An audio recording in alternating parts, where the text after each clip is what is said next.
So welcome to part two. So in part two, for section one, what we're going to start looking at are the other two, the next two key idea questions for this section, which are, what does a linear combination look like? And how can I solve for C and D? How do I find the specific combination that gives me a very, very specific result?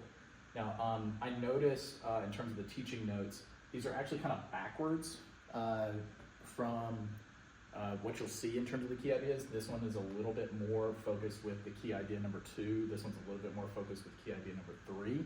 But I think just based off of how I presented it, how the book presents it, I would like to look at it kind of in this order, because the notes will also follow it that way. So if you're kind of like, wait a minute, like why is this different?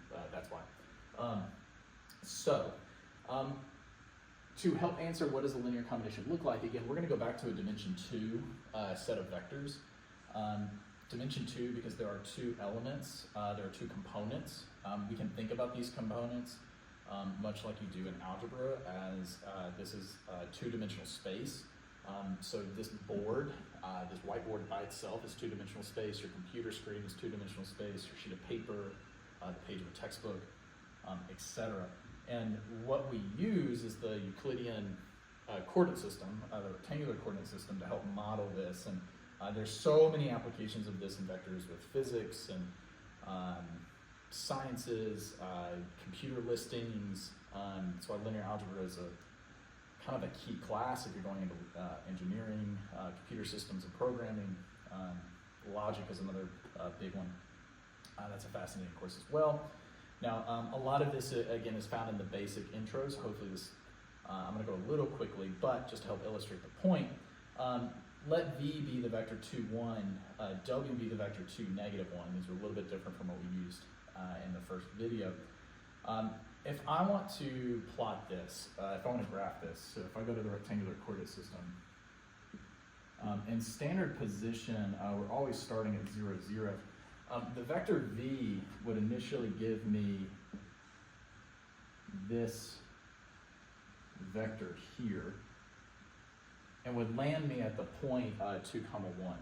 Now, if I wanted to get the next point in this line, I could do that by multiplying V with any scalar that I want. So for example, it is possible to get to 4, 2 by doubling this vector. That would take me to the next spot. That would be 2V. I could do 3V, etc. Now, every point then along this line, same thing with now actually going backwards, can be found by choosing a very, very particular scalar.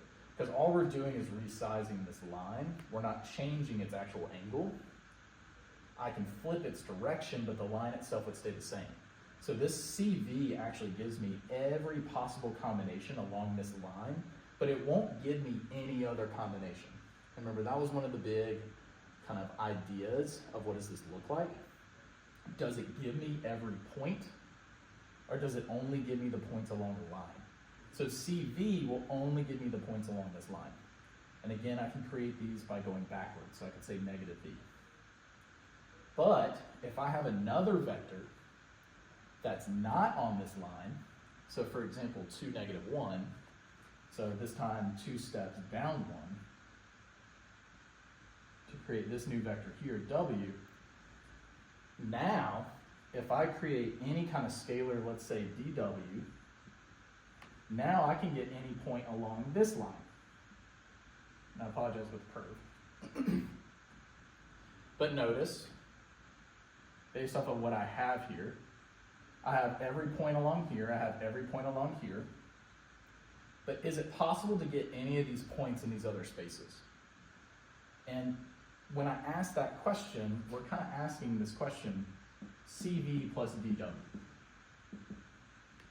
Can I construct any point X and Y?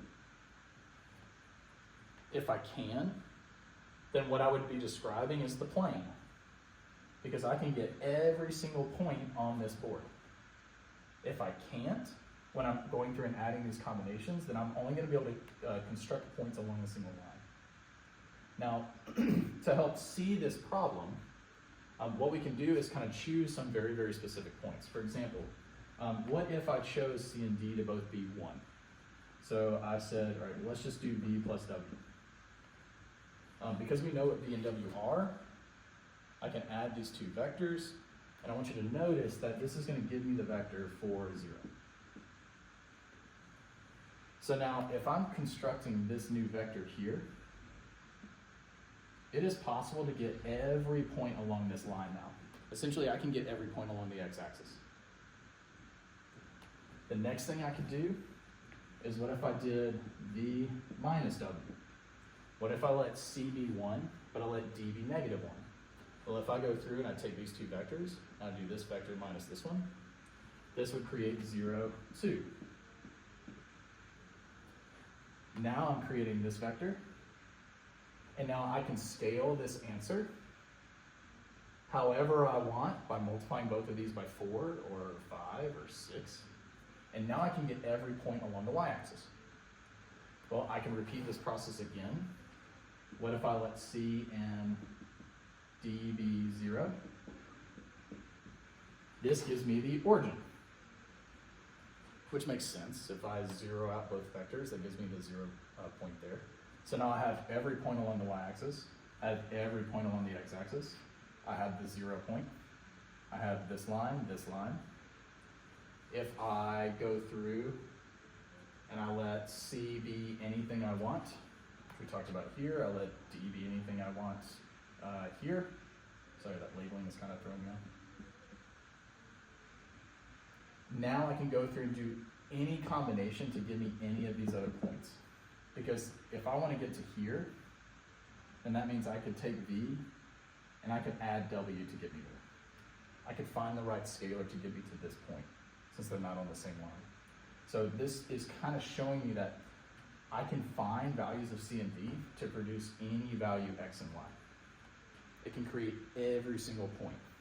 This combination would result in a plane. Just to give you one case. There are other problems where, again, it won't, and we'll look at different ways and different strategies of finding that. But just as an example, in choosing very specific values, we can kind of showcase a couple pieces. Now, for the second thing is solving, and this is, honestly, I feel like the main thing that most people remember when it comes to linear algebra,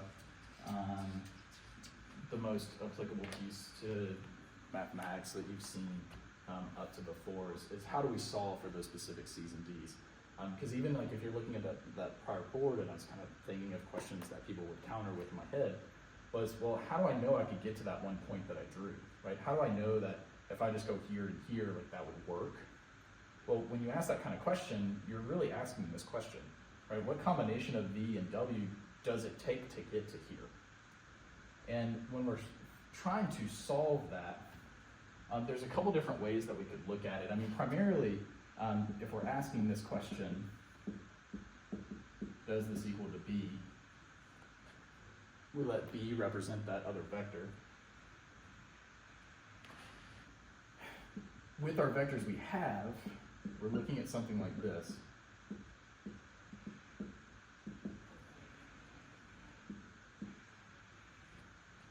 Right, what kind of combination can result in that? So let's choose a vector, right? A vector for B, something to see if we get to it. In the notes, the question is to essentially say, well, is it possible to get an 8, 2? Right, can I find a combination that would get me there? This doesn't sit on the x-axis, it doesn't sit on the y-axis, right? It's not at the origin, it's some random point out in space. So is it possible to take two different vectors and get to that point, exactly to that point, through adding? Now, when we're solving this problem, again, this is why I said it should feel somewhat familiar, is there's a couple of different ways that we can view it. This way right here is referred to as the column way. Notice that I'm looking at the columns here of these vectors. They're listed like columns, where I have the scalar numbers being multiplied and we're trying to get to our answer. What you're actually used to seeing in prior math courses is what's referred to as the row way, which is if I go across a single row, I can think about 2 times C plus 2 times D is equal to 8, and C minus D, has to be equal to 2. And what you'll notice is that this is, in terms of the row A, a system of equations. We can solve this, which we'll do in a second.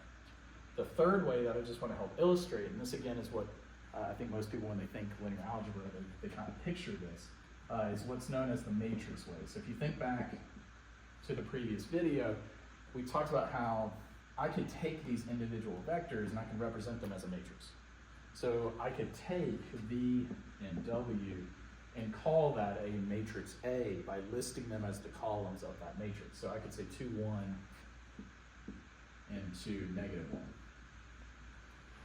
So if I'm solving for C and D, let's call that X. Then what I have through multiplication is AX is equal to A comma 2. Like, is this possible? Like, that's what we're trying to solve. Notice when I do row times column, it creates this situation, it creates this situation that we have. But this would be the matrix way of looking at it, which we will in a little bit. But let's go ahead and solve this. I mean, let's see if we can actually get there, and we can kind of compare the different results. Now, traditionally, when we're solving a system of equations, back in Algebra 2, we have 2 equations, 2 unknowns. We can either use substitution or we can use elimination. I think in our notes, we used elimination is what I want to show you, just to kind of help illustrate it. Now, we chose to multiply the top equation by 1/2, so I'm going to go through and do that as well, just to be consistent. Notice you can also multiply the second equation by 2, so different ways to affect it. But if I multiply this top equation by 1/2, I would get C plus D is equal to 4. Underneath that, C minus D is equal to 2. So now if I add these 2 equations, my D gets eliminated. So I get 2C is equal to 6, or C is equal to 3. If I know C is equal to 3, then we can plug back into one of these 2 lines. Notice this first equation is the easiest. 3 plus 1 is 4, so D has to be 1.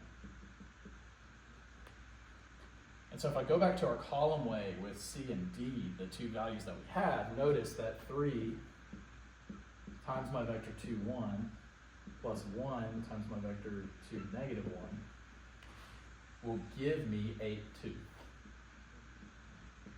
In other words, it takes 3 of these vectors and 1 of these vectors in combination to get to that point in question, but that combination is possible. We're able to get to 8, 2.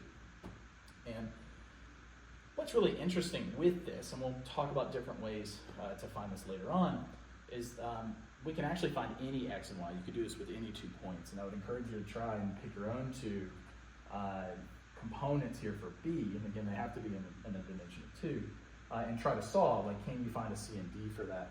And that would kind of help satisfy the argument that if I was to sketch out every possible combination, how it would result in every x and y on a 2-dimensional plane on the Cartesian coordinate system.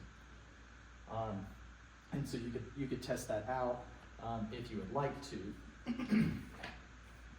But those are our 3 ways. Now the last thing I will kind of mention is that if it is possible to do this, you'll see in the notes this phrasing called linearly independent. It means that these 2 lines are independent of one another. W is not some scalar copy of vector V, and if that's the case, then we can get to every single point. That's kind of the big idea or the big theorem. It's why I could kind of issue that challenge of, well, what if you came up with your own? Could you find a C and D? And it's possible to do that because these are independent, specifically linearly independent. If there was a value that you could not get, then what that means is that these are copies of one another. There's no way to actually solve that system. They are not linearly independent in the long run. And again, we'll define that more so in a little bit later. In the next video, we'll kind of talk about can this fail, which is kind of what I was talking about just a second ago. So we'll kind of look at that question. as well as round out this lesson of what happens if the dimensions get larger.